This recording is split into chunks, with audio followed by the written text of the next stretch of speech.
everyone, this is Mrs. Savita and you're welcome in my channel ATP Biology Classes. So today I am going to discuss upon the topic double fertilization.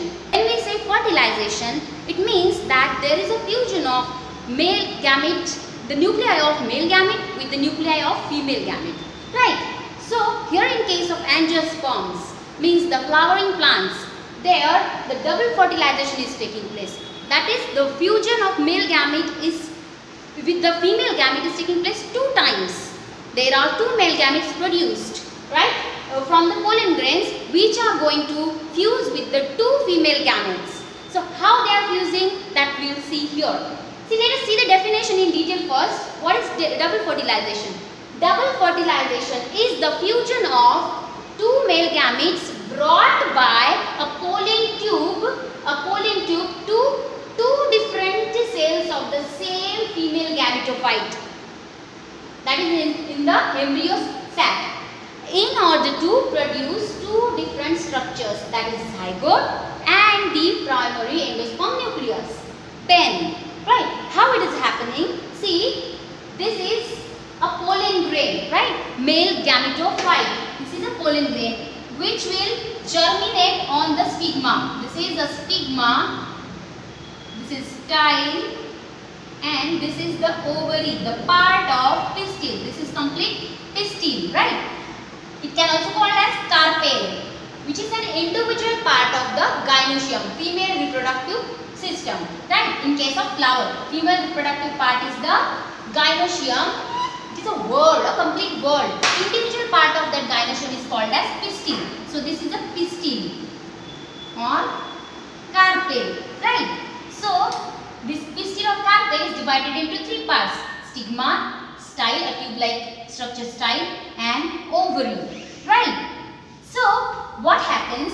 By the process of pollination, this pollen grain, the pollen grain is a male gametophyte which will land on the stigma by the process of pollination. Pollen grain is coming from where? It is coming from the anther.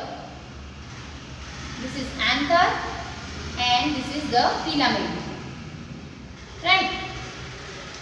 This is completely, it is called as the stamen, and stamen is a part of androecium, male reproductive part in the flower. So stamen is an individual part of androecium, and these stamens 2 parts are anther and filament, right? So inside the anther there are pollen grains, the dot structure I have shown, right? So those are landing on the stigma by the process of pollination. By the process of pollination, they are landing on the stigma, and they germinate on the stigma surface, right? By absorbing water and sucrose from the stigma, right? Which is secreted by the stigma, and it is sending a tube-like, hollow tube-like structure which is called as the pollen tube. This is a hollow tube-like structure sent by the pollen grain. This is a pollen grain, and it is sending that pollen tube which is hollow inside, right? This is pollen tube. Next, this pollen grain is dividing and forming 2 cells, right? Before it is happening, before landing onto the stigma, and it is vegetative cell and generative cell. Generative cell will form 2 male gametes, right? Generative cell will form 2 male gametes. So male gametes are coming from this pollen grain along with the tube nucleus. There is a tube nucleus here. This is a red color dot, that is tube nucleus, and these 2 are the male gametes, right? Male gametes. This is the first male gamete. You can say this is first male gamete, this is second male gamete, right? Now these 2 male gametes will pass either through the, this is ovule, this is complete ovule, red color structure that I have shown is an ovule, So inside the ovule, this is the black color structure is a embryo sac which I have enlarged here. This is embryo sac. So what has happened up till now? These 2 male gametes have been formed when the pollen grain is landed on the stigma, and they have sent these male gametes are coming through this hollow tube, and it can enter, this tube can enter through this chalazal end of the ovule, or from the micropylar end of the ovule, or through the integuments. So when the pollen tube is entering through the micropylar is a pore.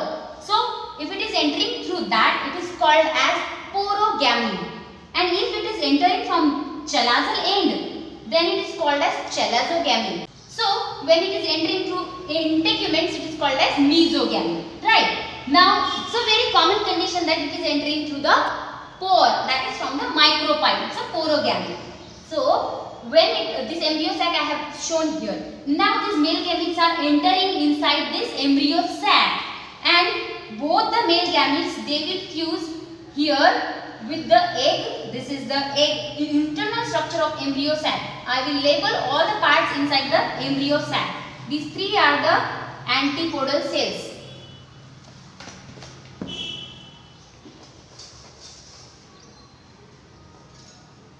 These are the antipodal cells.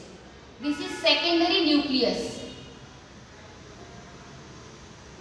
and this one is the egg, and these two are the synergids.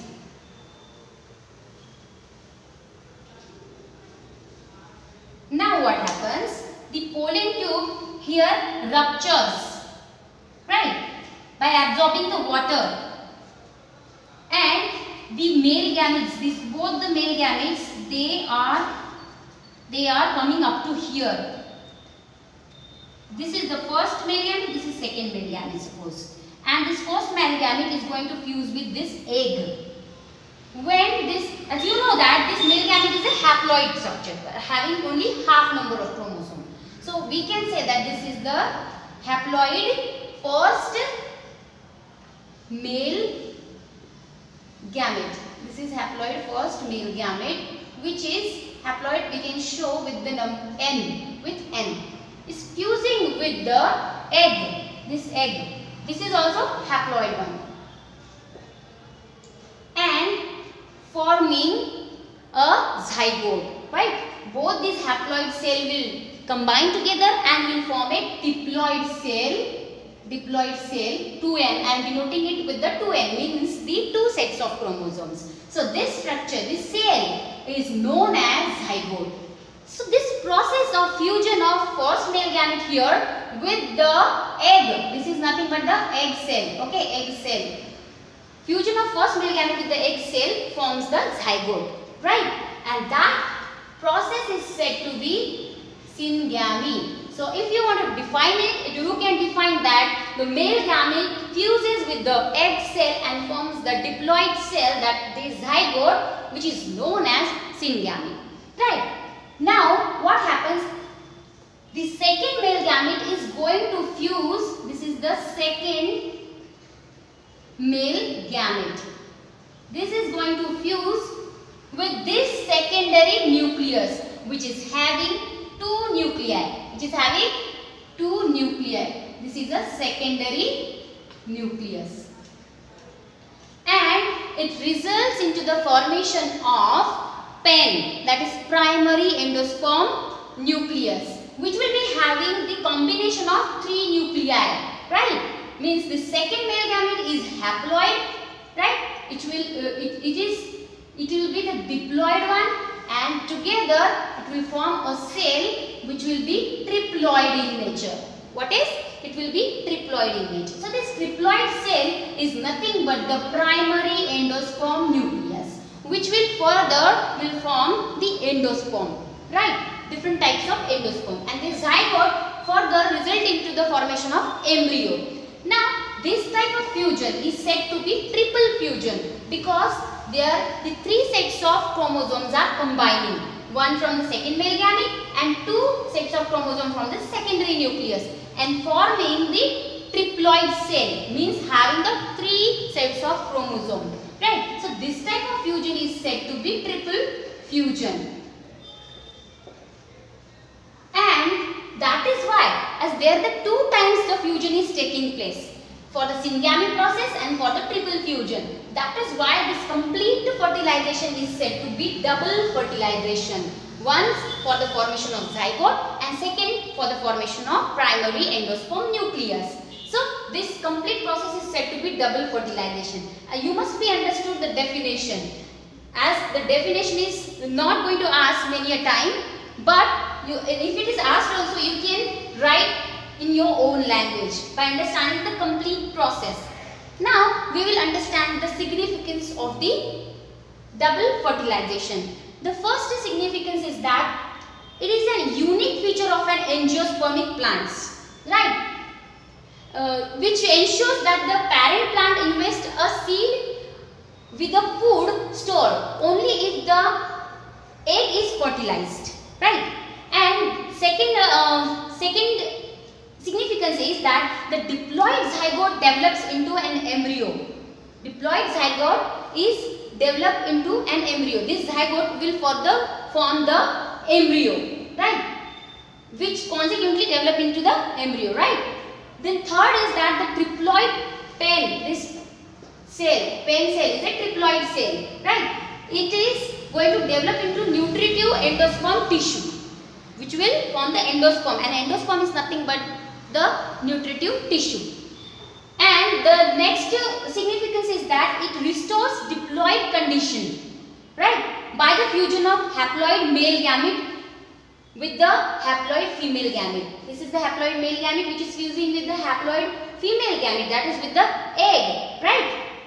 And that's why the diploid condition is maintained, right? That is all about our class double fertilization and its significance. So if you like this video, I hope that you must have understand. If you like this video, please like, share and subscribe my channel. Thank you.